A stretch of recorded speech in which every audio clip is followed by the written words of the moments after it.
Дэмжүүлж байгаа.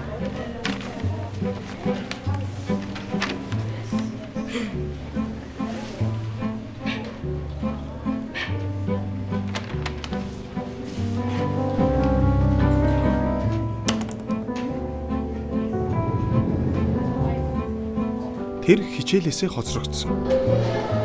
Сургууль дээрээ ганцаардаж гэрлүүгөө орхосоо чайна.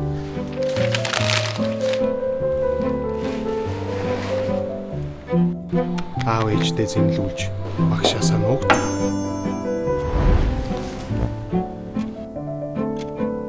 Тусламж авахыг оролдож шатгаараа хичээсэн ч болохгүй.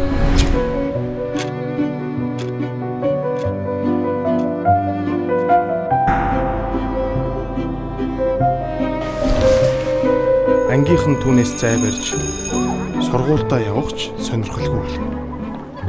Манай хүүхд өмнө хичээлдээ маш идэвхтэй, гэрийн даалгавраа сайдаг, маш оролцоо сайтай байсан. Сүүлийн үед харин хүүхд маань жоохон оролцоо сулраа даалгавраа хийхгүй жоохон идэвхгүй болоод байгаа. Энэ насны хүүхдүүдийн хаврын онцлог бол насны тахшаа төрөлжтэй ийм байх. Тэд биедээ хатгаар ачааг сэтгэлдээ тээж явдаг. Хичээлийн хоцрогдол бол зөвхөн дүнгийн ялгаа биш.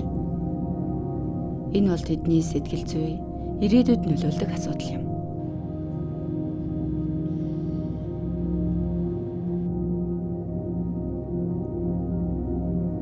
Сурах харах барил, орчин нөхцөл, орон зай ялгааг үл хамааран хүүхэд бүр хоцрогдлоос ангид тэгш боловсрал эзэмших хэрэгтэй.